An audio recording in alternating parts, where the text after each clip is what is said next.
Join me as we talk all things true crime.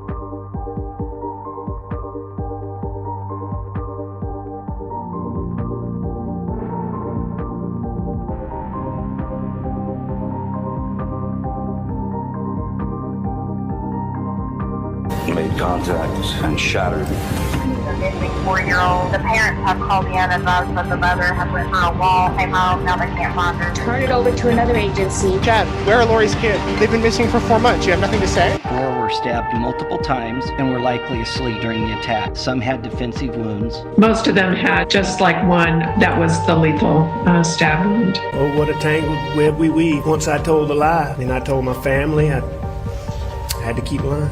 What's your, is it Dean? We haven't cleared anybody.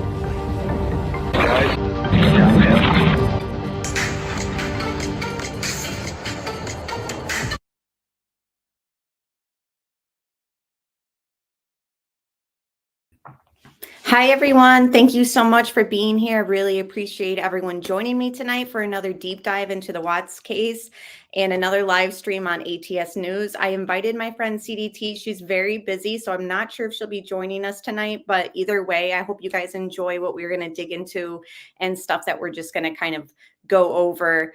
I did recently get a comment that said, I'm not really sure your objective with these live streams, blah, blah, blah. You're taking away accountability from Watts. And that, I just want to make it clear, like, Chris is guilty. He is where he belongs. In fact, I have an update, which might anger some people, from my source that has inside information from the prison he's in, says that Chris was actively watching the Super Bowl as it was live. He actually has a television in his cell. So again, just some update from what's going on with Chris in there, and he seems very comfortable, and it's infuriating because we still are digging into things because we know that we have not been given the truth. And I feel like that's pretty much what my objective with these live streams are. A lot of people have asked me to dig through things again because CDT and I have done so much research in this case. We just hit 53,000 members in our Facebook group that is centered around this case. So you know, until the interest goes away, I mean, I'm still going to be here for you guys who have the questions and who are learning new things based on facts around this case. So please hit that like button and subscribe if you haven't. I also feel like a main thing that I like to kind of portray on my channel, you know, I like to call out corruption and speak truth to power. And I feel like there's a lot of things that took place in this case that should not happen again. And it kind of needs to be exposed. So those are my objectives with these live streams. Again, if people didn't want to show up and hear what I had to say on this case, then they wouldn't show up. But you guys are here and I appreciate it. So we're going to keep digging into things. And it's a little later than my usual live streams. My hubby was working late, and I kind of have to be there for my little one until he gets home. And of course, she's had terrible time getting to bed at a reasonable time lately. Hello, Melissa Jade. Thank you so much for being here. And Mel Mack and everyone else who's here. Looking Beyond, good to see you. Angie. Yes, he's working as a janitor in the infirmary. I know it was reported that he's taking care of people there. He's just does the custodial work. And that is his job there. That he's not locked in the cell at all during the day. I mean, it's very much a working prison where he's at. So having said all that, let's get into things. So we're going to go over some stuff from Shanann's friend, Lauren, who she has known since high school. And she actually moved out to Colorado around the time that Shanann did. And let me just pull up my documentary. So if you guys haven't watched this, please check it out. I know it's long, but it kind of gives you a good background of everything involved in this case, including Lauren here. So, oh, thank you so much, Melissa J. Thank you for your coverage on this case. No problem. It's very easy to kind of come on here and talk with you guys because a lot of people just have a lot of questions. And oh, thank you so much, Roxanne. Hello, everyone, and congrats, ATS, for hitting 39K subs today. Thank you, babe. I really appreciate you, and thank you for being an awesome friend and moderator. I really appreciate all you guys in chat. And thank you, Katie. I'm glad you like the documentary. So, let's see, where was I going?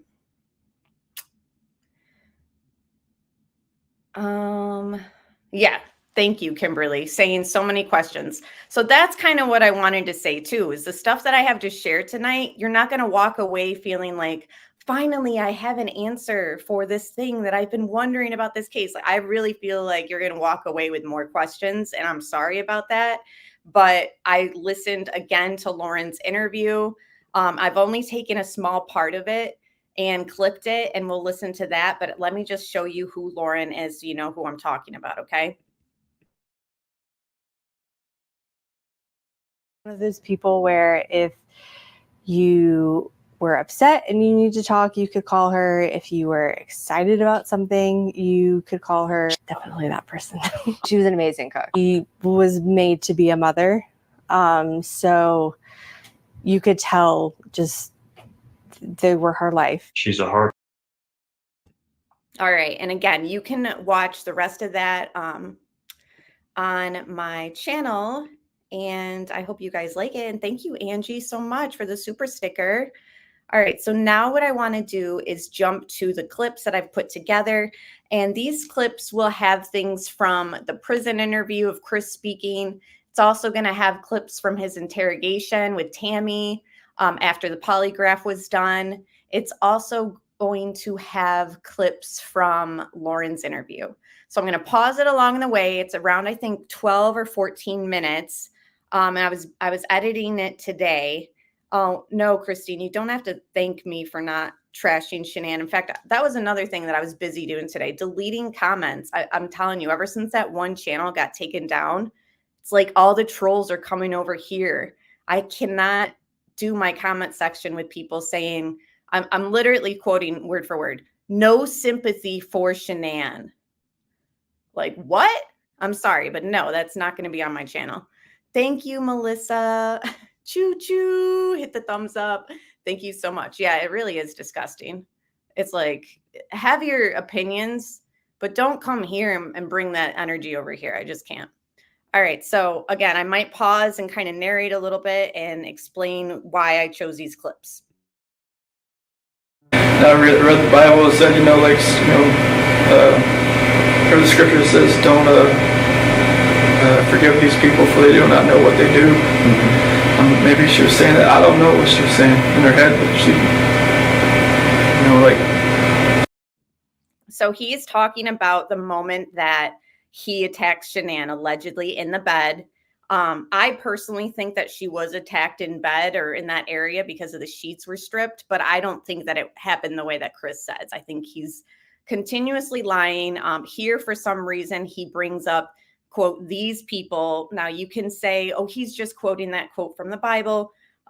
If you watch my reviews on the prison interview, it's a lot of parts and it's very long, but there's more than one incident where he kind of references other people or we, they, even in his conversations with Ronnie, his father, during after the polygraph was done, Ronnie says, is that when they left? And they're kind of whispering, so it's very hard to catch.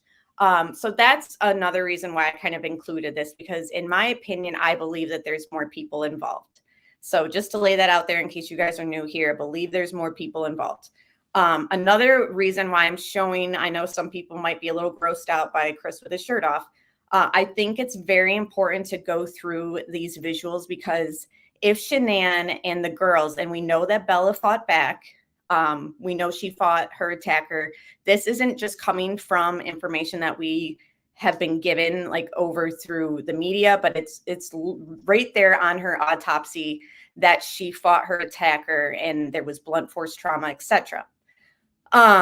So when they're smothered and how Chris says that they were, you would expect to see, in my opinion, and you guys let me know what you think, I think it's odd that there's absolutely no markings on him. Not a scratch, not a bruise.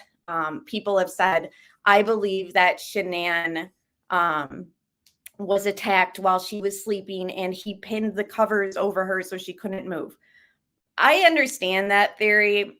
Personally, I think someone who's 140 something pounds with all the will to live in her life, to be there for her children and her unborn child. I don't think that someone like Chris, yes, he was in shape, but he's not, Arnold Schwarzenegger at his best.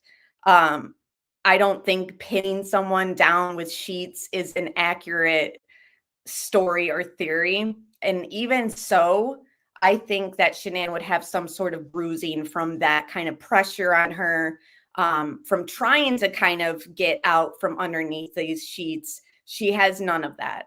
So although I respect people's theories, I just don't buy this whole he pinned her down with sheets. I just don't buy that. Other people have said she thought, in fact, this was kind of put out there by like Colorado State on some mainstream media, that she was so shocked that he was doing this to her, she thought he was going to let go. Now, how are we saying what is going on in Shanann's head? So we're just supposed to assume she thought he would let go. Like, to me, that's just not accurate either. So I just don't believe, and a lot of people have shared their experiences within a similar attack, and I respect everyone's journey and what they've gone through. But even when I ask them, so then how did you get them to stop? They've said, I kicked and screamed, or I, fought. So I believe that there's something to do with Shanann either being sedated or she was taken out of the house by gunpoint. I don't believe anyone died in the house.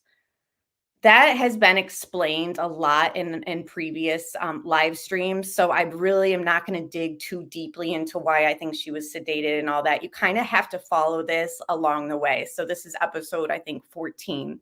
So if you join, or if you go back and just follow us along the way, CDT and I explain why we believe like certain things. There was no oxycontin or codone in her system at autopsy.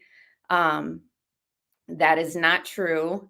In fact, we have no proof that Chris ever gave her oxy. So I don't believe that theory. I know a lot of people die hard believe that.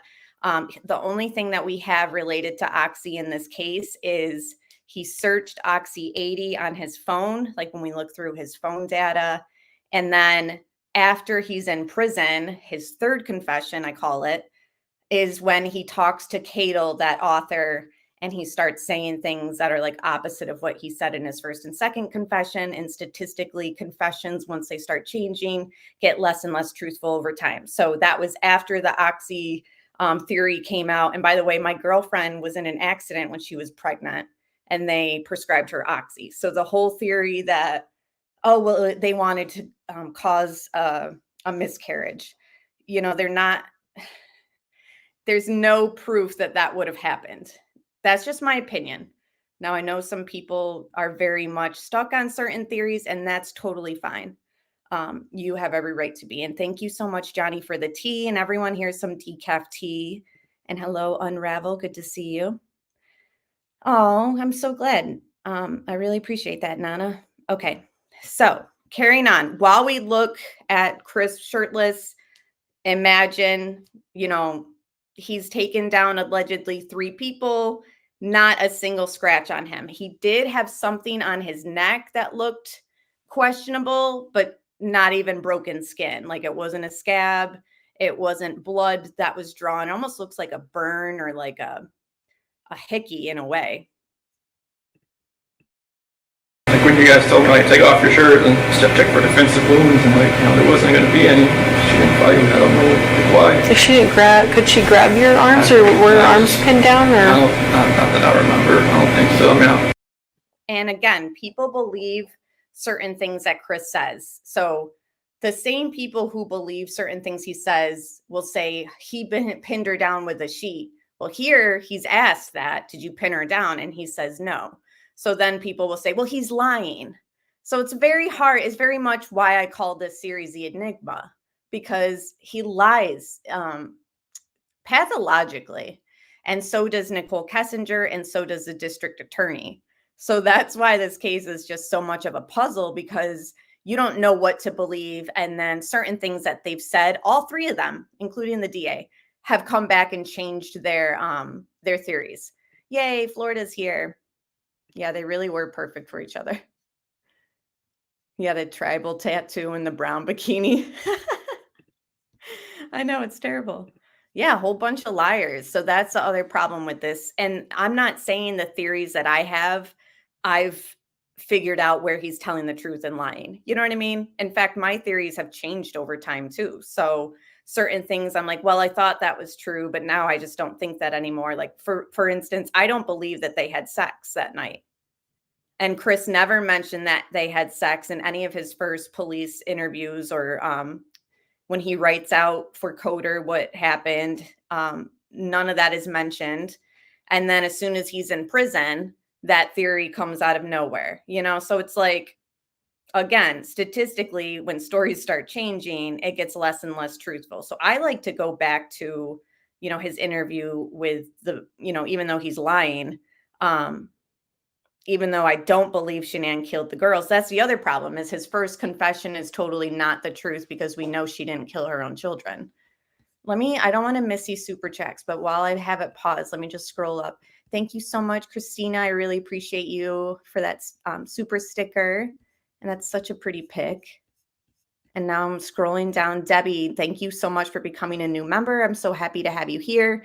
And hello, Adrian and everyone else. Tony, I really appreciate you all being here, all my friends. Thank you so much. Yeah, Debbie doesn't believe they had sex either. So, and all that could be determined through the autopsy, but we've only been given partial ones for every victim in this case. So that's another thing that's kind of frustrating is you would think that you could go and see, like, was there semen found, this or that, DNA? We don't have any of that. We don't know what was found under her nails. If she fought, it's very much a huge question mark. I don't think like I moved to where my knees were around her arms or anything, but it was just kind of like when I got on top of her, we started talking. That was it. It's kind of like in my head, or like in the back of my head, that was going to happen. And just like at the end of the conversation, it was just like, that's what happened. I just wish I could have let go. Did it seem like it was that long, 2 to 4 minutes? How long did it seem for you? Almost kind of felt like it was longer almost, because it felt like time was standing still. It's kind of like I just saw my life just disappearing before my eyes, but I couldn't let go. It was like somebody else, like if you picture somebody else. And here, it was like somebody else, if you picture like someone else and he starts to go in how they were like making him hold on to her. And it's like not at any point does Tammy, Coder, or Detective Baumhover here say like, now when you mention someone else, I know you're metaphorically speaking, but is there more than that? Can you elaborate? Like, what do you mean by somebody else being there? How does somebody else control you, Chris? You're a 33-year-old man. What do you mean by this? But nothing like that kind of gets brought up or elaborated on. I do believe the prison interview that the public has been given is heavily redacted too. When we go through my prison interview reviews, you can kind of hear at times where the audio just falls off randomly. And then like you hear like a click, like not a click, but like you can tell that it's like spliced, in my opinion, and other people who have listened to. So again, certain things might have been elaborated on, but we just weren't given that audio. So they only give us what they want us to hear. Oh, let me just scroll up in chat too while I play this. Around you, holding your hands, holding you, keep you from not letting go. Yeah, Tony, they never questioned why he would say we or they. I think he even says like them, you know, it's a lot of stuff. I believe NK was there or close by. I definitely believe NK was physically involved. Oh gosh, I'm just reading this comment. Like a ghost or maybe NK. It's hard to know. It's hard to know what he's saying. Like, how could something else be controlling you at that moment? Unless there's a gun to his head, unless somebody has threatened him. Remember, at this point, when Shanann gets home, gunshots had gone off in the neighborhood.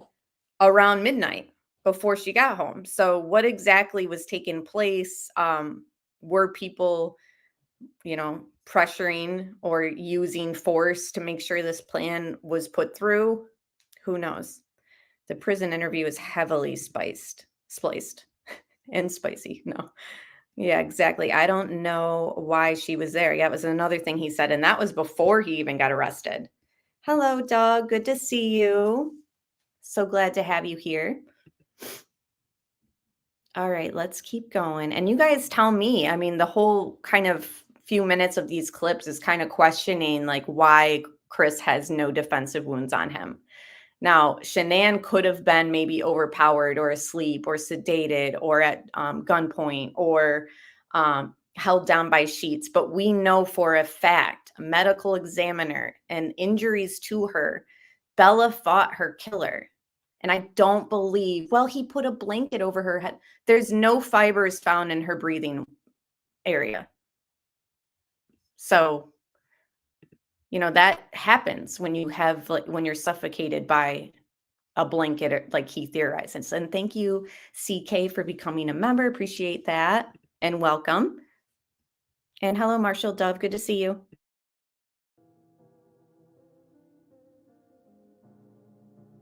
They both died from smothering. Let me say that again. The man seated to my right smothered his daughters. Why? Imagine the horror in Bella's mind as her father took her last breaths away. Your Honor, understand very clearly, Bella fought back for her life. The frenulum, the connective tissue between her upper lip and her gum, had a centimeter and a half laceration. She bit her tongue multiple times before she died. She fought back for her life as her father smothered her. Celeste had no such injuries. And now that's another puzzling thing for me too. Celeste having no injuries. Now they even describe injuries to Bella's like backside, her buttocks area, and scrapes like that. People have theorized that was from her being shoved through the tank, the hatch. I definitely think it could be. Like, I don't really know. I can't see the full autopsy or pictures or, the only person who knows is the person who did it, right? And allegedly it's Chris. So, and unfortunately the other ones that know who did it are passed. But the fact that Cece had no external injuries to me is very weird. The other thing too is people have brought up the fact that I did that live stream about Blue Star not coming up with any blood on the catwalk, walking up the tanks or the hatch. You can still bleed a little bit post-mortem. So you can look it up. So the fact that there is absolutely no blood like found in these areas, it's like, to me, strange. And Cece was the same size as Bella, if not a little bit wider. She was a little bit shorter, but I'm very confused why she isn't described as having these scrapes and stuff in her autopsy. And then the district attorney said she didn't have those injuries. So again, was she sedated and then killed and like smothered? And the other thing too that CDT has brought out is Bella's strictly like tells you asphyxiation due to smothering. Cece's will say likely asphyxiation. It has the word likely in front of it. Now it could be nothing, but we've kind of weighed in kind of heavily on that word likely. It just didn't seem sure. Now, yeah, the opening was so small, and that's why I think maybe one went through the top, one went through the bottom hatch. I think it's possible. I'm still not saying that they both went through the top. People have brought up, they found a blonde hair. Blonde hair, okay. We don't know whose it is. Could have been the CBI agent opening it up like we have them doing on the drone footage. It could have been CC maybe. But the fact is, we just don't know. There was never any DNA done for whose hair that is. And just because it says hair, I haven't seen a picture. Maybe before it was redacted, we saw it, but I don't remember. again, I just feel like there's too many questions for anyone to kind of leave these comments like as if they know for sure, because we just don't know. There's still no way he did this alone. That's how I'm feeling. And the other thing too is like if Bella fought and had all these injuries, why is there was no drop of blood even getting her up there from her mouth? Again, I hate to be graphic, but it's just puzzling because of how much the district attorney emphasizes her injuries and how the things inside her mouth that were torn and missing and lacerations, there was no drop. That's why I have a hard time. I wonder if these things happened elsewhere, not at Servy or not in, obviously I don't think it happened in his truck because no cadaver dog alerted to death in his truck. So again, I hit a brick wall every avenue I go down with this case.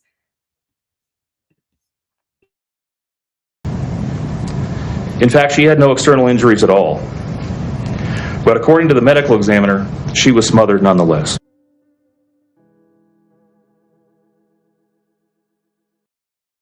So he does this whole, press conference afterwards. He never once explains, or gives his theory about why Shanann had no defensive wounds. So again, I think that that's something that he didn't want to give a theory on because it didn't go with his whole theory that Chris killed them all in the house and carried them out like trash. And he couldn't pretty much say the truth, in my opinion.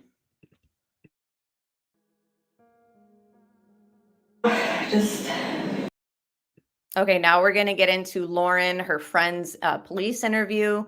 This is only clipped. Her whole interview is really interesting. We might go through it in the future, but these were just our little interesting tidbits that I edited together. So this is her friend Lauren that she's known for a very long time. No, I don't think you should have done an interview, but And isn't it interesting that she didn't think that he should have done the police or the media interview? I think that that's interesting because a lot of people, convicted him over this interview and how guilty he looks. I mean, how many times have you guys said, the second I seen that porch interview, I knew?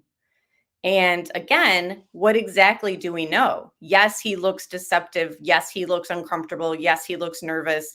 Yes, he looks like he's lying pretty much. But there's no defensive wounds on him. He's in shorts, a t-shirt, and flip-flops. What exactly did he know at this point? What level of guilt was he under? Was he a participant in the murders at this point, or did he just know what was taking place where they were? I think that's a fair question. And in fact, that's exactly what Lauren questions. She says that she didn't know, like, did he have something to do with it, or did he just know where the bodies were? It's not my call. Yeah.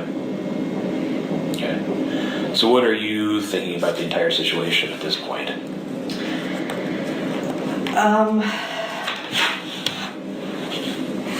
Like at that point? Yeah. Okay. Sorry. No, it's okay. At that point, I had a very strong feeling that he had done something. But yet, it's still kind of hard to believe because he just isn't that person. So, but the person that I knew and the person that was kind of on TV are two completely different people. Like his behavior and his mannerisms and everything were just really different from the person that I had known. So I was trying to figure out, like, does he just know something or did he actually do something? And again, I'm pausing it there. I've got it on the screen because this is something that I've always been torn with at this moment in this case when he's on, when he's being arrested under suspicion. He's not even arrested for murder. He's arrested under suspicion. And, you know, people around him who knew him, what exactly does he know? Did he do something, or does he just know something? And I personally think that he was told where the bodies were.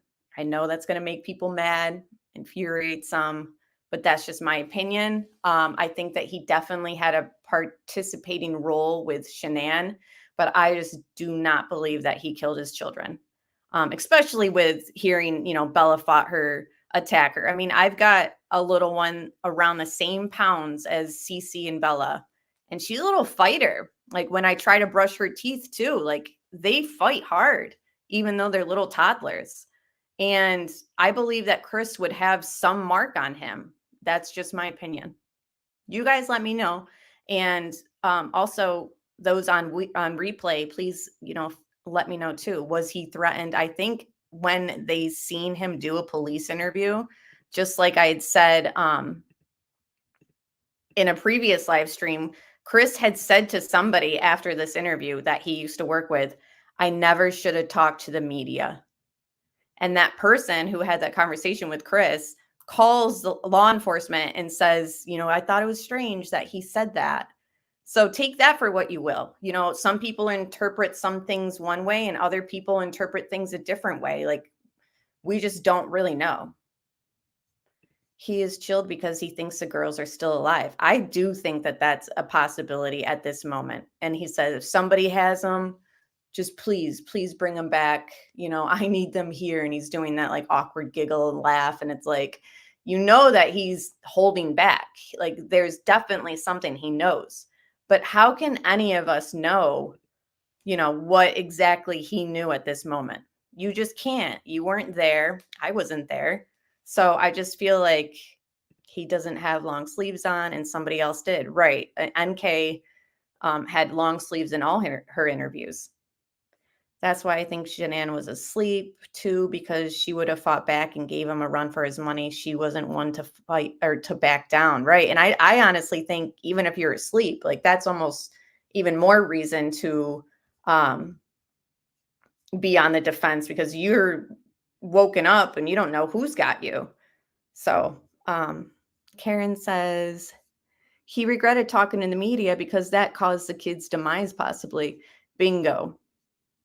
I think so too. I think he thought the girls weren't going to get hurt. Yeah. And you know, I can't even get into that right now, but that note, I'll just leave this here on as something that we can kind of, you guys can kind of ponder. That note that he left in North Carolina, the one that everyone's like, what does this mean? Where he says, if something or I would never do anything to cause harm to my children. If something happens to me, investigate my wife. I think that was left and written for a reason. I think he had already been threatened and told what would happen to the kids if he didn't follow through. Like these people are dangerous that I think he's involved with and the NK's involved with. And I think that he wrote that note to kind of ensure that there was a paper trail that didn't point towards NK. So even then, you know, he had resented Shanann and he had agreed to do this because he's done with Shanann, but he didn't, if something went awry and they did follow through with the threat against his children, he wanted to be sure, and maybe NK told him to leave that note, that they didn't come after her if something happened. Again, kind of hard to get into right now, but in the future we can discuss that note. And that's what, you know, we were kind of trying to work through Tuesday and Wednesday. Okay. Because it's still one of those, you don't want to believe that he actually had anything to do with it. So we didn't know anything. But from what we did know, everything kind of points to, it seems like he had something to do with it. Okay. Are you talking to your fiance about this? Yeah. What's he saying? That's a good theory, Sherry. She said, what if Bella said daddy no because Chris Watts was letting someone else take her? I think that could definitely be it. I also think that, remember, is it Monday night that NK talks about how they FaceTimed? And she said, yeah. And he was like laying on the girls' beds and there was no sheets on it. And he said that he had to wash the sheets because they smelled. I think that, not only was that exaggerated by NK, but I think that what if that kids were talking to him on FaceTime or something, and then they, were going to disconnect or go away. And that's when Bella says, Daddy, no. I don't know. But that's a good theory, Sherry. I think there is some truth behind this whole, the last thing he remembers Bella saying is Daddy, no. It sounded very genuine. And even though, oh my gosh, I can't believe I'm saying Chris sounded genuine. When he says that in the police or in the prison interview, it sounded like he really was reminiscing about that. But who knows? He was pretty surprised at the whole situation.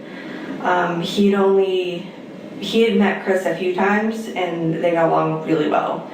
Because I think the three of them were like the only Steelers fans in Colorado. So they got along really well. He kept asking me, he's like, do you think he did it? Do you think something happened? What do you think? And I'm like, I don't know. There's nothing there's no evidence saying yes, but my gut feeling is different. I know. So Lauren and her fiance, who know Chris and Shanann, at this point, they're having a very hard time believing, even though they said they don't recognize that guy in the media interview on the porch, they're having a hard time thinking that Chris did all this. So again, you never really know somebody, until something happens and you're like, wow, they really fooled me, So I do think that Chris did fool people close to him. But I think that it's noteworthy that these people are, it's not even just Lauren and her fiance that are stunned by this. Even Frank Sr. was like, no, you're looking at the wrong guy. Like he didn't believe it in his police interview. So it's noteworthy that there's more people that are just not believing it. And then it gets deeper. There's something about the bed sheets not being on the bed. And that was a huge red flag to me.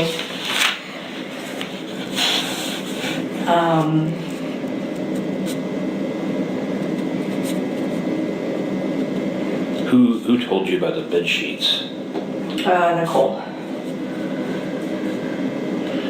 Did she tell you how she knew that? She was inside the house.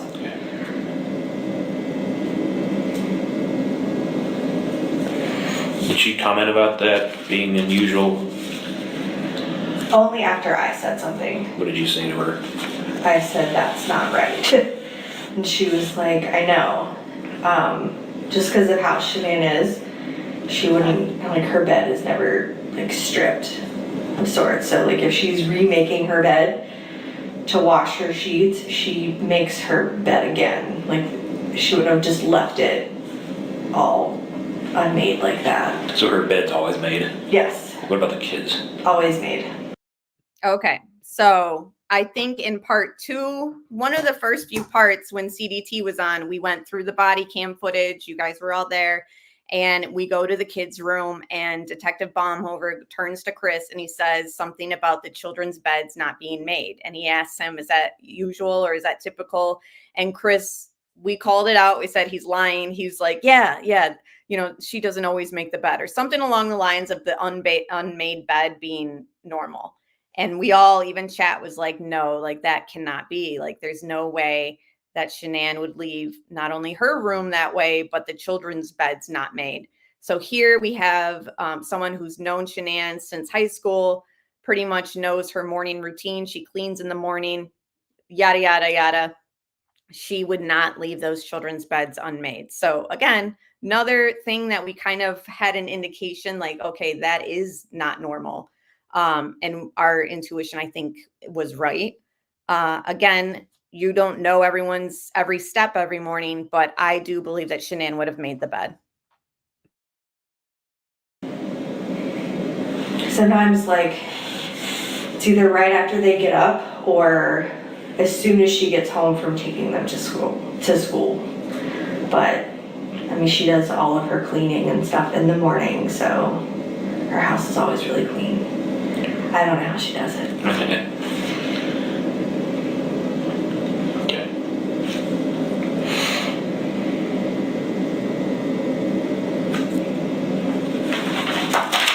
All right, so Wednesday, more of the same, dodging reporters, talking to friends. Yeah, I had the Facebook page set up. Excuse me. So I had like the fundraiser, the Facebook page. I don't know. Wednesday's kind of a blur. It was just, my phone was just going off like crazy. Just constant people and questions and yeah. That's kind of why I wanted you to come down here in person to see that we weren't trying to jack with you. Yeah, no, I understand. I have to be careful who I talk to. I understand that. So. Okay, so this police interview was done after his arrest.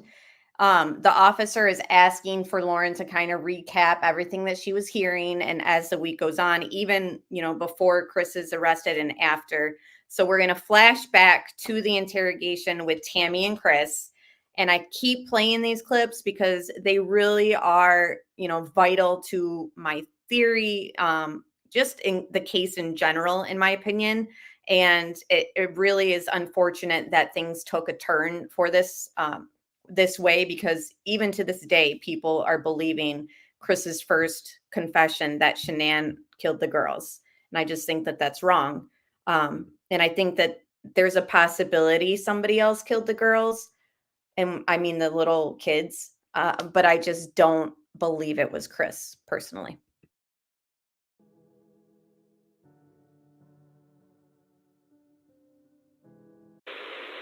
I want to believe that maybe Shanann did it and you felt compelled to fix this so Shanann didn't look bad. That's what I want to believe. But I don't know, you're not telling me that, so it makes me think the worst. Like, did you do that to all three of them? I did not do anything to these kids. Not do anything. What did Shanann do to them? Tell us, Chris. Chicks are crazy. And mind you, they knew about MK at this point.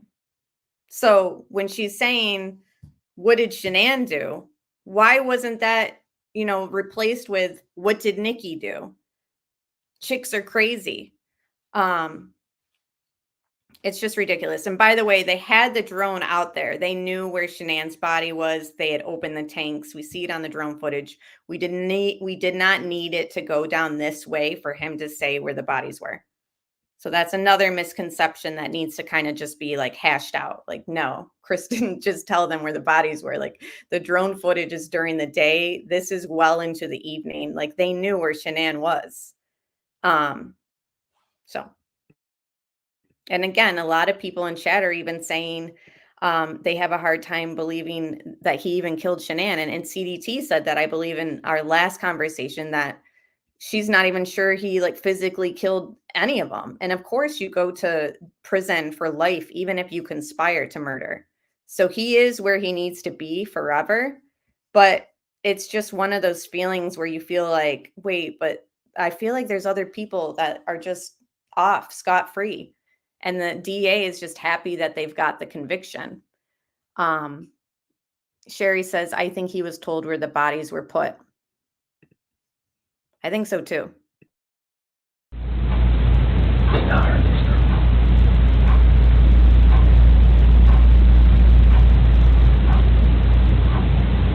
I want to make sure. So you're good with the public knowing that Shanann killed her daughters? I did not hurt these girls. Are you okay with the public knowing that Shanann? Yes, because I did not hurt these girls. I didn't kill my babies. Okay.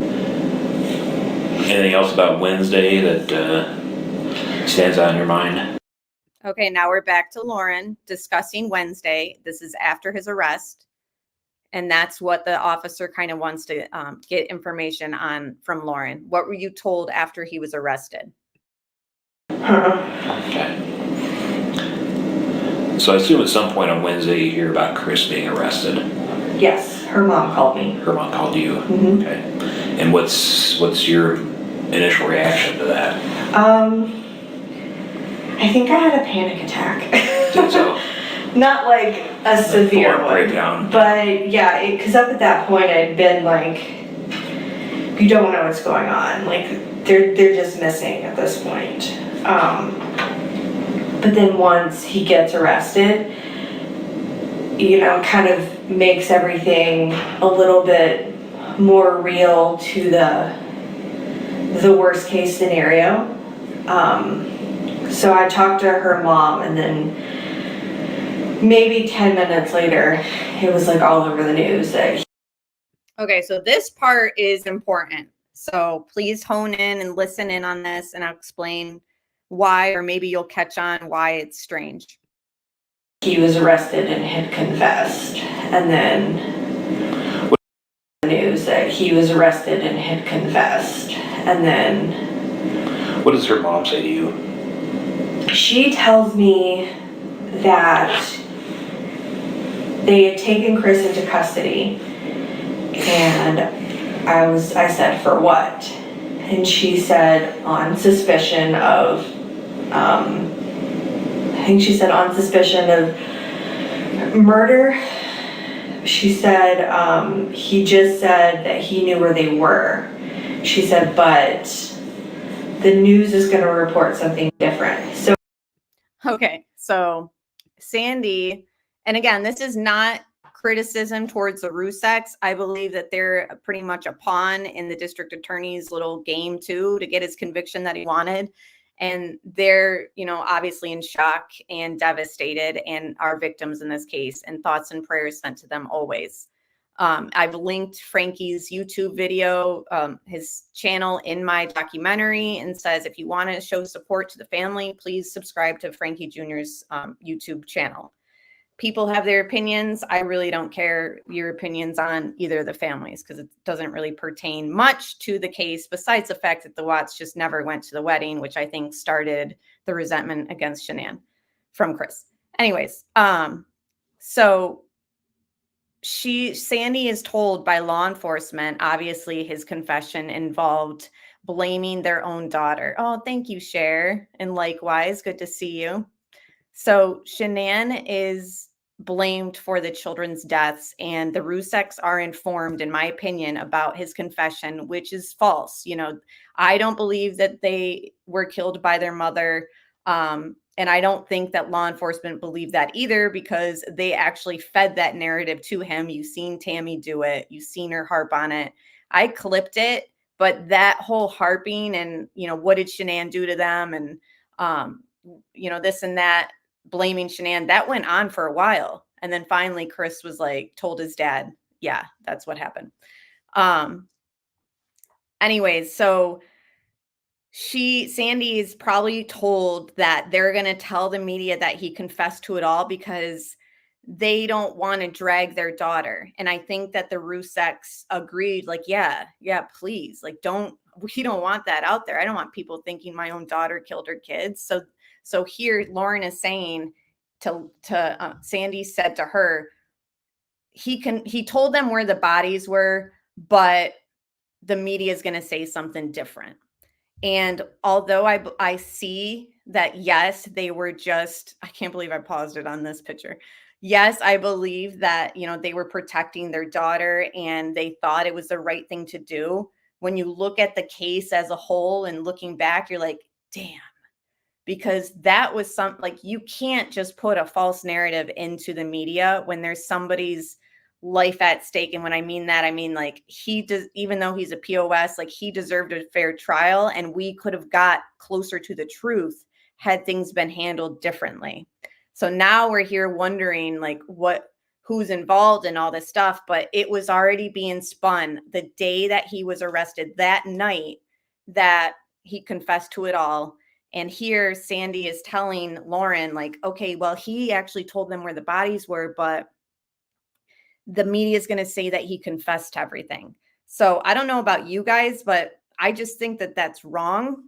Again, I do understand that they blindly trusted this process, the Ruseks, but I just don't think that this was the way that it needed to be handled. And I think that they were trying to cover their own butt at that point because of Tammy's method that she used, which is highly problematic and it has a very high rate of false confessions tied to that Reed technique. It's not even taught anymore to federal agents for a reason. So again, it didn't give them the location of the bodies, the drone did, and that's stated actually in the PCA, and there was no need to blame her. But here they have admission, from Sandy to Lauren that he only said where the bodies were, but the media is going to say something different. So we go back to this whole, like, what did he actually know? What did he actually do? And personally, I think that he was told where the bodies were, but I don't think that he disposed them.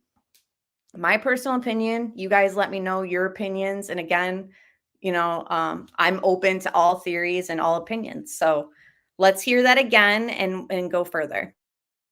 He just said that he knew where they were. She said, but the news is going to report something different. So I knew what I was going to see before I saw it. Because the news and everybody was saying that he had confessed to murdering all three of them. My understanding was he had only confessed to knowing where they were. So she's saying the news was going to say that he confessed to everything, but my understanding was he only knew where they were. So if we stop right there and kind of forget everything that we've been told about this case, doesn't that make you guys kind of wonder, like, okay, so then what did he actually really know? Like, could he have been told where the bodies were and not actually committed it? I think that that's plausible. And here we have like people pretty much saying like that law enforcement told them, he told us this, but the media is going to say something else. The media should be saying what is actually true. And law enforcement should be telling the media something that's actually true. So they were still not alive, but he wasn't saying, yes, I did it. So even then, it still could have been like anything at that point. And even to this day, because we had no trial, because other people weren't investigated further, when she says, so then we just didn't know what, he knew at that point. Or let me just re-listen to that, because I agree with what she's saying and it still stands. We don't know.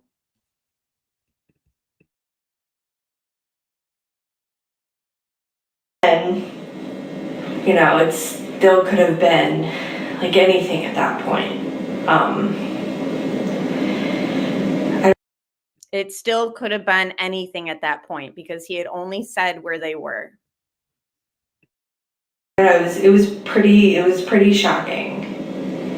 Even though I think I had known and I had tried to prepare myself for him to be arrested in connection with all of this, it was just still kind of like, it's Chris. It just didn't really make any sense.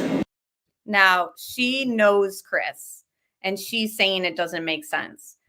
We heard from his college roommate, which is clipped in my documentary. He says something along the same lines, like it doesn't make sense. Other people close to him have said those exact words. This doesn't make sense. Co-workers, all this stuff. Is there a chance that the district attorney knew, like, if I get 12 jurors up there and the defense calls in these witnesses, like Lauren could have been maybe even called in by the defense and said, were you told that they were going to spin a different narrative to the media? And she would have to say under oath, yeah, I was.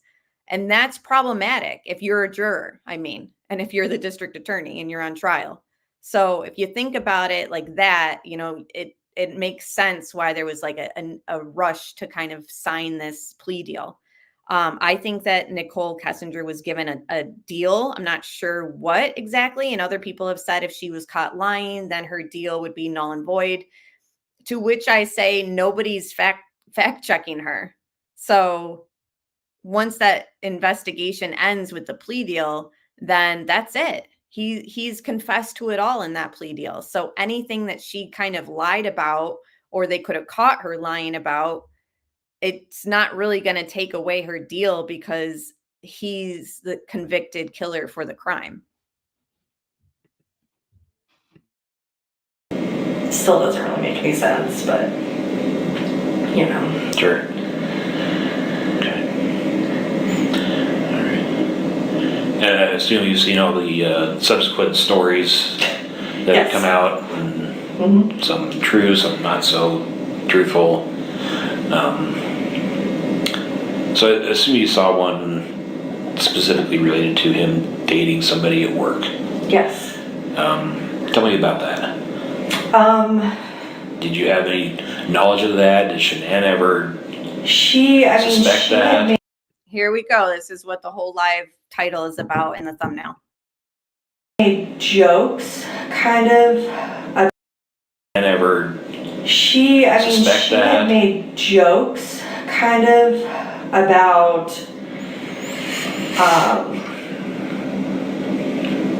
just like if he didn't answer a text or something, she's like, oh, he's probably with his work girlfriend. But I never really like probed her about it. In those 6 months where his behavior had kind of started to get a little bit distant, I thought about that, and then I thought about, well, maybe he was having an affair.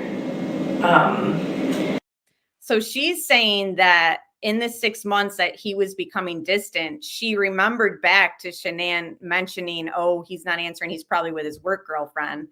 And she thought it was a joke. But now she's saying, looking back, you know, that could explain why over those 6 months that he was getting different. And yeah, work girlfriend.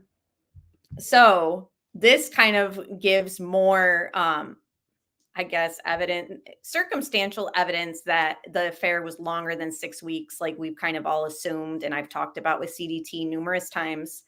I think it was much longer. And even if it wasn't physical, I think the emotional affair or the attraction and stuff like that could have definitely have happened. And then we can bring up the coworker who said he saw them close together and all that 5 months prior, which brings it around to March, April time. So again, interesting that he's mentioning, or that she's mentioning, that she thought back about it. Shanann saying that, like when Shanann had mentioned over this last 6 months, he's gotten distant. So who is this work girlfriend that Shanann, you know, didn't take serious? Is it NK? Did Shanann actually suspect something? Yeah, I think Shanann suspected, but wasn't positive. I think that it was something that like she joked about, like Lauren saying, like she was joking. I don't think that she actually thought that like 100%, but when you joke around, sometimes there's always a little bit of truth in your jokes. Tater says, I think Shanann was in denial. I think she knew deep down. That's definitely possible. There's other interesting things that I've read as I was looking at Anthony Brown's statement that we can go in on another live stream that kind of points to both of them kind of distancing themselves from each other, and that the marriage wasn't, you know, as it was portrayed on social media. And I mean, whose marriage really is, or relationship is like it's portrayed. Tony says, I think Shanann knew about NK. I think that this, you know, her conversation with Lauren, I think Lauren's input in this interview is very, very revealing.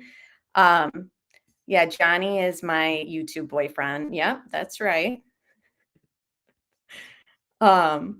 But yeah, I think that Lauren saying that he only knew where the bodies were and that the media was going to say something different, and the fact that she brings up the work girlfriend, those were two things that I really wanted to share with you guys tonight. Again, I don't know what they mean. I can't say 100%, but I think that there is could be some truth in these statements. Obviously, we know the media spun something different than his confession. And obviously, we know that he ended up with a work girlfriend. So take it for what you will. Maybe it was said as a joke. Even, like I said, some jokes do have truth to them.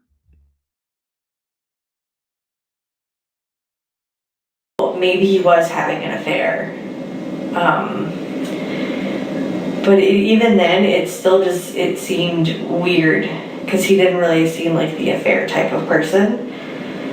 I mean, 6 months ago, if he would have asked me, was Chris having an affair, I'd be like, absolutely not. But since seeing his behavior change and...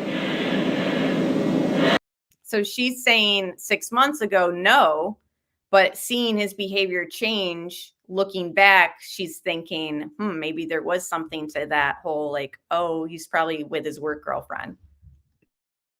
I could see it. It just, I don't know, still doesn't really make sense. So, knowing what you know now, looking back at what he was as his behavior, yes, does that equate? Yes. Is there something specific that sticks out in your mind, or just a generality? No, I think it's just the general, like, distancing. It's typical behavior, I think, like, not as much affection and, you know, the distancing and the short conversations. And I mean, most guys pretty much act the same, so. Most guys pretty much act the same, she said. Here I'm pausing it because I just wanted to show an example of a media source that came out 11:25 in the morning the next day. And they're pretty much saying that Chris confessed to everything. And that's not the truth. Again, the family was told that they would be putting out this narrative. I'm not sure exactly why, maybe to protect their daughter. But this just cannot be handled this way in cases, in my opinion, you know, and if you say this happened to you and you were innocent and you got kind of bombarded into a false confession, and then the media starts saying that you confessed to it all and it wasn't even what your false confession said, like, you would be a little pissed off too if the media is saying that you confessed to everything. So I think that it's one of those cases where it's like, you understand why the media said what they did because they wanted to protect Shanann, and same with the Rusaks. I understand why they were like okay with it. But when you look at it as like, you know, he was being tried by the media right off the bat. So another thing that I wanted to kind of read while I have it paused is a text message that Shanann had sent to Chris. And this was while they were in North Carolina. And this, to me, I interpret it differently than others maybe, but I think that it was another indication that the children were not part of Chris's plans, because she says what she says in the last sentence. So let me read this. You don't see you or how you're treating me. 8 years of love and you're treating me horribly. I fell deeper in love with you this summer. You fell out. That's not love. Love falls deeper in love when apart, not out.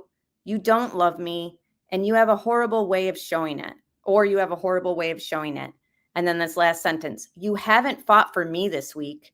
It's only the kids.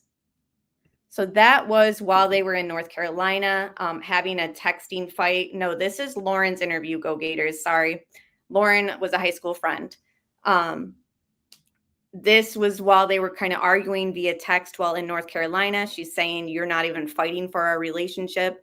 It's only the kids. So again, you could interpret that as whatever way you want to. To me, it kind of gives more validity to my theory that the children weren't a part of Chris's plans. He did not want them to pass, and he wasn't the one that killed them, in my opinion.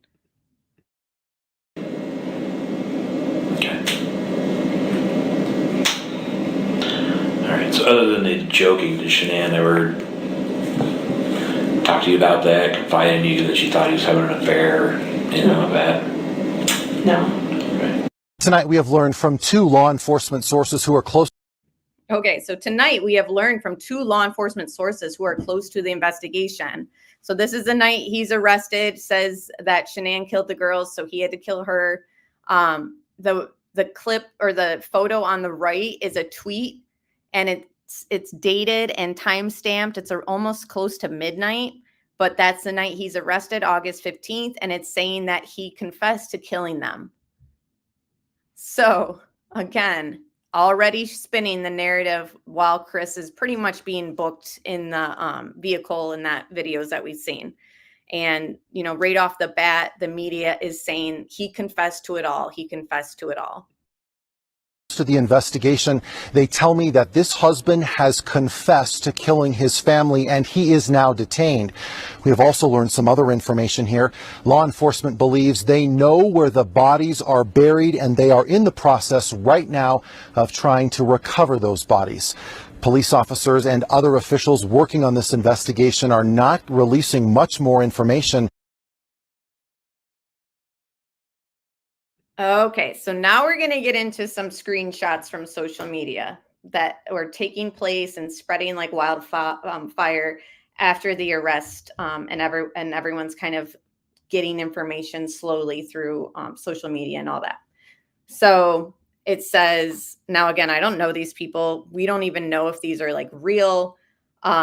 Nicole Kai's, wow, I knew it. Effing ho. She was always around Chris. I seen with my own eyes. What the hell does this mean? Well, I get that, but she legit effed Chris Watts. Like, is this the girl he was having an affair with? She is a terrible human being. I won't be surprised if she helped kill her. She is odious. She gets mad over little crap. Yep, always acting like a couple and lovey-dovey shit at work. Everyone knew about it. All right, so now I want to just switch up my screen. Again, thank you guys for being here. Thank you so much. Hit that like button. I'm pulling up the Discovery page. All right. This was a very important interview by a coworker. In our research, he was the most honest, truthful, genuine, down to earth of them all. We'll get into other ones in the future, but his name was Anthony Brown. Anthony Brown said Watts made this comment with no emotion. So that was about if he wanted Shanann's new baby. It's on page prior. That's not relevant to what we're getting into. Brown said he thought Watts was offering him their baby. Brown said he thought Watts was kidding, but Brown said after the recent incidents surrounding Watts, Brown wondered if Watts was being serious about giving away his baby. Brown said now that he has had a chance to think about the situation, he thinks Watts may have been dating a girl in Anadarko office. Brown said he thought Watts was dating a girl named Nikki. Brown said he saw Watts and Nikki standing near the break room talking together. Brown said he thought Watts and Nikki were standing extremely close, and Brown thought that was unusual. Brown thought that happened about 5 months ago. So that was somebody who had seen, Chris very close to NK. Back to these. So this is a doozy, right? I don't know if you guys have seen this. Oh, thank you, Florida. Appreciate that. So these have been circulating since the beginning. This is on the Thursday. So he's arrested the 15th, Wednesday night. Thursday, they start, this is Friday, the 17th. Thursday, they start pushing out the media, and even Wednesday night that Chris confessed to it all. And then here we go. These, you might have seen these with a thumbnail because people stole it from my Facebook group and then added their thumbnail to it. But this has been deleted. It was going around on social media the week that he was arrested. 2 days after, this is Agent Tammy and her husband tagged in this. And, I just find this very unprofessional, and more examples of lies being spread through social media and pushing a narrative that just wasn't accurate. People often ask me what Tam does, and a bunch think she wears a lab coat and tests evidence for DNA, but this is what my wife really does. She sits across from people that are close to purely evil as you can find this side of hell, and somehow she always wins. Her ability to find the truth and obtain confessions in high-profile cases is truly an art. Not to diminish the huge team effort that went into this case this week, because it took thousands of man hours and hundreds of people, but I only live with one of them, so her role is the one I see up close. Tam is going on about hour 94, if my math is right, since Tuesday, and only about 14 of that has been sleep. She tirelessly pursues justice for victims who cannot speak or defend themselves with an energy that is so hard to understand. Her job comes with a massive personal and mental toll, but she never complains, and she never quit until all the victims are located. And not to oh wait, sorry. I'm reading it from my phone, so I'm sorry if it's not as smooth.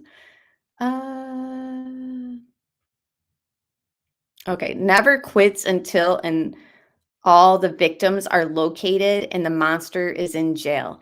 I know that if my wife could ever meet the victims she works so hard for, they would thank her. Why would Shanann, I'm sorry, I have to pause this. Why would Shanann thank her for what she did? Okay, going on. I'm biased, but when it comes to interrogating evil people, I think my wife is the best anywhere, hands down. We can't wait for you to be home, Tammy Lee, but we also know how important it is, how important your work is, and our kids and I are so proud of you. May God continue to watch over our amazing first responders and keep them safe. And may Shanann, Cece, and Bella rest in peace. Okay, what about Nico? Anyways, Tammy writes back. And of course, I feel like Tammy might have even just wrote this whole post and then is writing her response. First of all, let's be honest. I'm not smart enough to be sitting in a lab coat testing for DNA. My brother would attest to that, I'm sure. Wink emoji. Second, a case is never solved. Okay, hold on. Let me change the visual so you can see. She puts solved in parentheses. Now, is that because she knows that this case wasn't solved at this point, 2 days later? Second, a case is never solved by one person. And it took an entire team to get Chris into jail and to recover his beautiful wife and 2 baby girls. To say I'm thankful for the group of hardworking badasses I get to have by my side is an understatement. We all just came together effortlessly. Yes, even the FBI, smiley face. And this time it worked. But the reality is never a pretty thing. Most of us couldn't keep our days straight, and I know I missed, and then it's redacted her child's name, first coach pitch practice, back to school night, my aunt visiting from out of state, as did almost all the investigators working around the clock. Thankfully, I have the most amazing husband.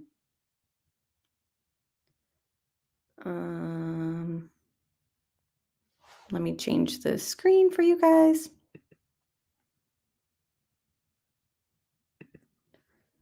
All right. All right. I am also proud of the fact I am able to keep myself together during and after cases like this. I believe the last time I openly cried on a case was the trial of 3-year-old Alexis McLean, who was brutally murdered by her father and stepmother. But last night was different. I came home and I hugged all 3 of my babies and I broke down. I cried most of the night and really had no control over it. It's just overwhelmed me. My daughter tried to read me an essay she wrote for school, and I have to be honest, I heard her voice, but not the words. My mind was elsewhere. I cried on the couch until, redacted name, curled up with me and fell asleep. Joe carried me. Didn't carry her. Joe carried him to bed, and I scrolled Facebook and was bombarded with people posting about the case and sharing videos of beautiful Bella and Celeste. I cried some more. You know how hard it is. This is raw reality. I'm not proud of my weakness, but I acknowledge it fully. I woke up this morning, was immediately snapped back into reality with a little guy throwing up. Mom life never stops. Luckily, dad is also home. So today is all about recharging with my mom and sister at the salon. I love everyone and I appreciate you more than you know. Say a little prayer for us if you get a chance. We could all use it. Rest in peace, Shanann, Bello, and baby Nico. We will not stop fighting for you, I promise. So, yeah, it sounds like fairy tale BS.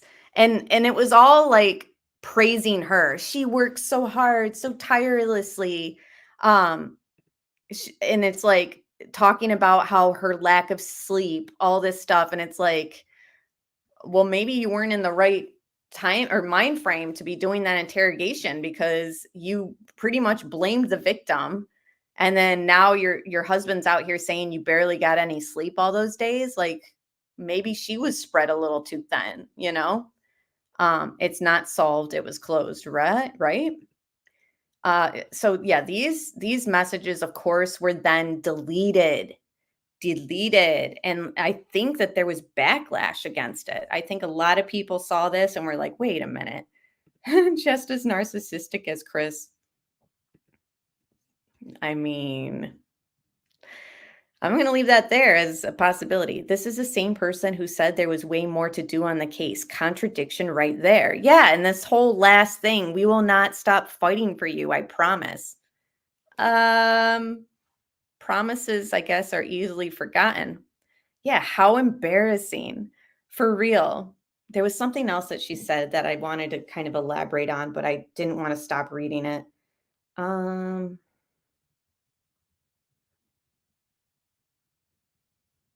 the part where she's kind of talking about the last time she let a case make her cry like this. And of course, it was about a 3-year-old who was murdered by her father and stepmother. So I feel like she kind of had like a biased outlook on this. I don't know. I feel like that case might have came into the interrogation room when she starts blaming Shanann, you know, because she says chicks are crazy. Were you thinking about this other case, Alexis, because the stepmother killed her? I don't know. It is just so unprofessional. I agree.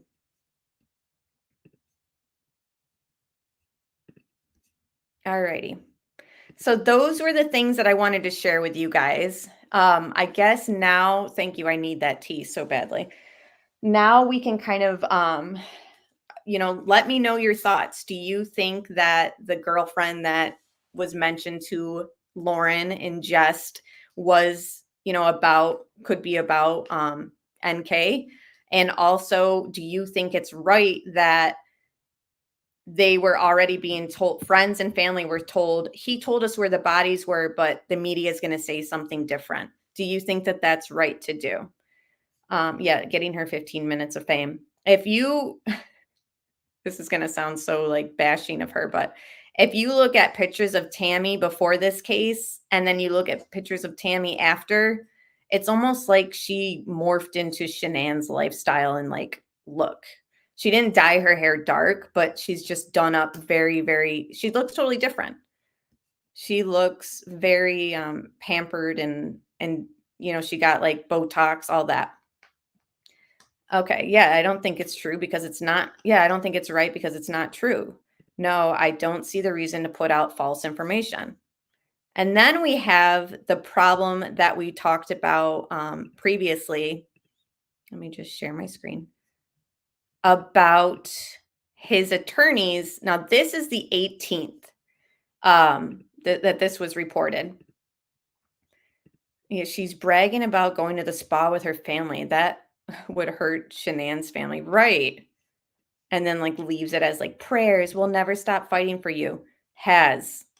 Actually has. Threw her under the bus and then stopped with the truth. This whole case is a red flag. Thank you for keeping the case alive because everyone else has moved on. I mean, I just am happy you guys are here. I did not expect you guys to all be here. going through this. So this is another thing I wanted to share with you guys. We discussed it on a previous live stream. I think that this is another problematic issue in the case. This was reported on the 18th, so still the same week that Chris was arrested. Very new to the case. The attorneys are already saying like, okay, well, we need to get DNA from those necks. And we have experts that believe that even though they were in oil, we can still get that. Thank you so much, Pointer Lover. My frustration grows with this. I'm sorry. I know I got mad all over again rereading those Facebook posts. Okay, so in my opinion, I just think that they should have been given the opportunity to let this happen. If it went to trial, could something have happened beyond the court denying it here? Possibly. So the bodies of 2 young girls were submerged in crude oil for 4 days before authorities discovered them. According to court documents filed by the attorney defending the girl's father against accusations that he killed his children and wife, the motion filed Friday by Chris Watts' attorney, James Merson, also asked that DNA swabs be taken from the girls' necks. The request quotes an expert who believes that oil would not eliminate DNA and said samples can be obtained even after strangulation. Authorities separately announced that the Weld County Coroner's Office had performed autopsies on Friday and confirmed that the bodies of 34-year-old Shanann, 4-year-old Bella, and 3-year-old Celeste Watts. Police did not release any information about how the mother and daughters died. More testing is planned to help determine the cause of their deaths.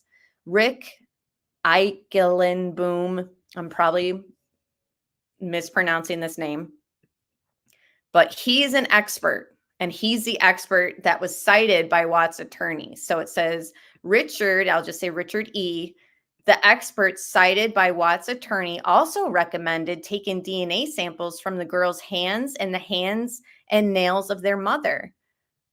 Richard has testified in several high-profile criminal trials, often on so-called touch DNA, when small samples of genetic material are left on the surface. After his wife and daughters were reported missing on Monday and before his arrest, Watts told reporters he missed them and longed for the simple things like telling his girls to eat their dinner and gazing at them as they curled up to watch cartoons. Authorities are expected to file formal charges Monday against Watts, an oil and gas worker who authorities said dumped his wife and daughter's bodies on the employer's property. And that's the other thing too. Even Frank Sr. has said like he didn't understand like why he would bring them to his own to his own work site. Like again, that just doesn't make sense. I know they're stupid. Criminals are stupid, but is it possible somebody else put them there because Chris was there and then had to go home because the cops and Nicole Atkinson were there? DNA was taken but never used. Why? No, they weren't. It wasn't taken. The judge denied this motion. And thank you so much for the super chat, Wise Old Bird. So in the future, I'm sure, they would have gone and gotten their own opinion on the autopsies. The defense would have. But here at this time on the 18th, the same week he's arrested, his attorneys are told, no, like you can't do that. Police said the mother, Shanann, was found dead on the property owned by Anadarko Petroleum, one of the state's largest oil and gas drillers, where 33-year-old Watts worked as an operator. Investigators found the bodies of Bella and Celeste nearby. Watts was fired on Wednesday, the same day he was arrested, the company said. He did not respond to reporters' questions when he was escorted into the courtroom Thursday. Merson, Watts' attorneys, through the Colorado State Public Defender's Office, left Thursday's court hearing without commenting to reporters. He did not respond to multiple messages seeking comment by the Associated Press. Police have not released any information about a motive or how the 3 were killed. So how is the media leaking information about a confession that he confessed to everything when he didn't, but they're not leaking he had a mistress? More circumstantial evidence, in my opinion, that they not only were going to use her as a witness, which we know by discovery files, but Nicole Kessinger had been given protection or immunity, some type of deal. The family's 2-story home is just outside of Frederick, a small town on the grassy plains north of Denver, where fast-growing subdivisions intermingle with drilling rigs and oil wells. According to a June 2015 bankruptcy filing, Watts had gotten a job 6 months earlier as the operator for Anadarko, and pay stubs indicate his annual salary was around $61K. Shanann Watts was working in a call center at a children's hospital at the time, earning about $18 an hour, more for evenings, weekends, or extra shifts she would sometimes work. But the family remained caught between a promising future and financial strain from the debt and other obligations. The couple had a combined income of $90K in 2014, but they had also tens of thousands of dollars in credit card debt, along with some student loans and medical bills, for a total of $70K in unsecured claims on top of a sizable mortgage. They said in the filing that their nearly $3,000 mortgage and $600 in monthly car payments formed the bulk of their $4,900 in monthly expenses. Details about what led the police to the arrest late Wednesday night on suspicion of 3 counts of murder and tampering with evidence likely will be revealed next week. Guess again. Prosecutors will ask a court to unseal the affidavit. So at this point, they have sealed the affidavit. Usually that's something that's kind of public. Like we got that guy who, for Audrey's case this week, the affidavit was released, like a day, maybe 2 days after his arrest for little Audrey, who was found in the river, rest in peace.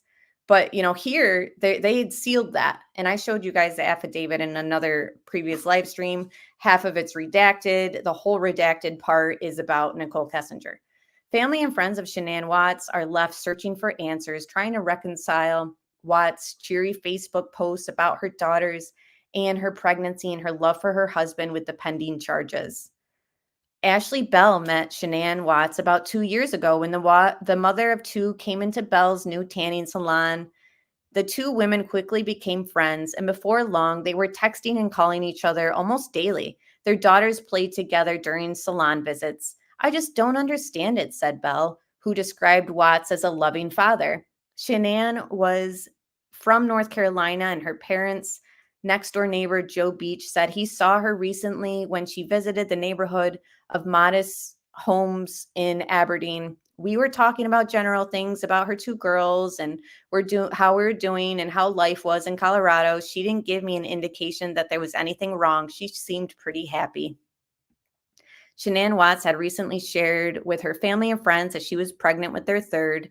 The case has focused attention on Colorado's so this is going to go into their laws about fetuses, the lack of them. Okay, so again, thank you guys so much for being here. Usually I end things around an hour and a half, so we are at that point. I'll give you the chat a couple minutes to kind of say their comments or ask questions if they want, and we'll just take up a couple minutes doing that. But again, I just wanted to kind of point out the media reporting something other than what was said. Is it possible that he did just know where the bodies were and didn't have a firsthand involvement? I know people get mad at that theory, but without the trial and without the truth, I mean, all we really have are theories. Okay, NK Dad was emotional support, shaking my head. Right. Yes, exactly. It was intended to be an explosion. I 100% think that. I know people think I'm crazy. I keep linking articles in the description box that pertain to important research regarding this case. One of them is a study done by for dogs, like what they can smell, how long it takes for them to be able to smell death. Another one is about the explosion theory and what eco-terrorism is. But yeah, I fully believe that this intended to be an explosion. Do you think that they will reopen the case? I really don't want to be a Debbie Downer, but I just think that there's so much secrecy involved in this case that there's no way that they would ever reopen it. I think that if they did reopen it, it would take really good evidence and physical evidence, which I just don't think we have. We don't have DNA processing. We don't have a completion of fingerprints. We don't have any of that. Even if we got Chris's phone, oh, it's 11:11. Even if we got Chris's phone, that is still circumstantial evidence. If we were able to unseal the Vivint records, which was the security system that they sealed, that would also be really good evidence, I think, because that would show us more people were in the house, but that is also sealed and not shared with the public. Yeah, they wanted it to go away quickly. Okay, not as long as DA Rourke is in that office, right? I know it really is awful because I think that there's more people involved too. And I don't know her level, but I do think that NK is involved. Yeah, Vivint needs to release the records. So it's sealed by like the control panel that shows us like movement and everything like that.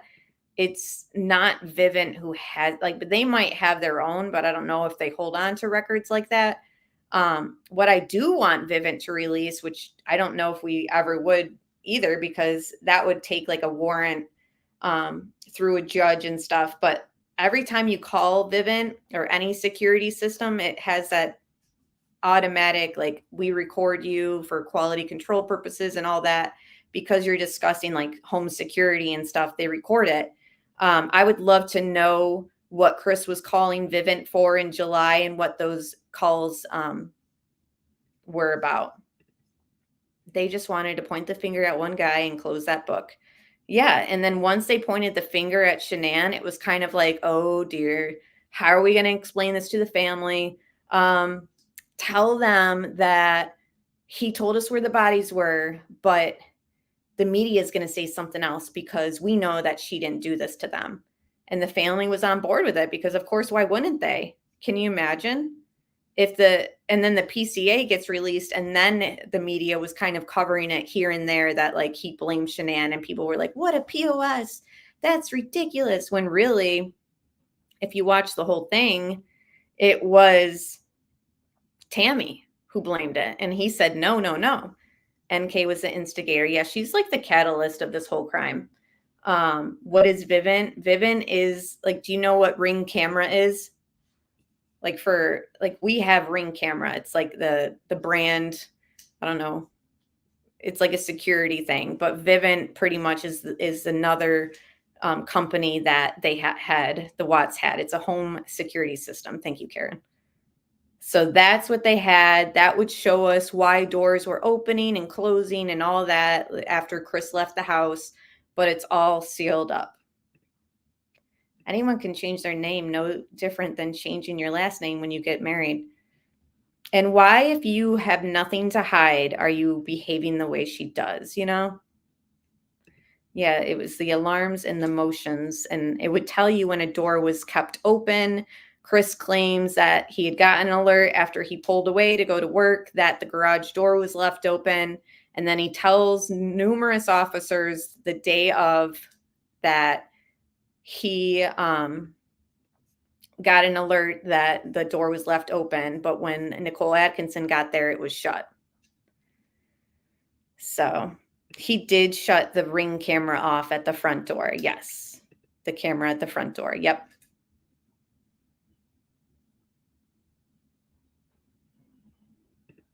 Have you heard that the first requested discoveries that were sent out were more complete? Yes, yes. To this day, I'm telling you, they're still redacting information. The last redaction that I can remember is Nicole Kessinger's phone records. I believe they took out the page that has the ping at 6:09 in the morning or whatever it was, very early in the morning, where she pinged in Frederick. They removed that page. We have screenshots of it. Yeah, it is crazy. All right, guys. So tomorrow night, I don't know. I think, yes, 6:16. Thank you, Anna. I don't know what we'll be talking about tomorrow. Yeah, he shut it off for a reason. And that's the thing is like, what involvement did Chris have? He definitely had involvement in this crime. So I don't want people to leave these comments like, you're just taking blame away from Chris. It's like, no, I'm just showing you guys like things that stand out and nobody knows the truth. So, all right. I appreciate you guys being here. Hit that like button on your way out.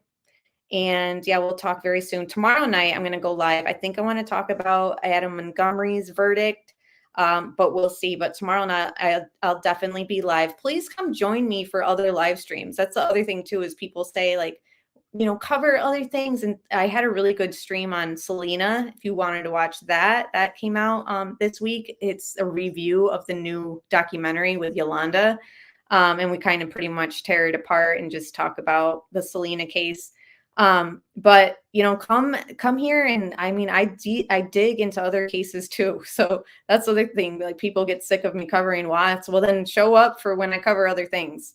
But yeah, anyways, guys, we'll talk very soon and bye.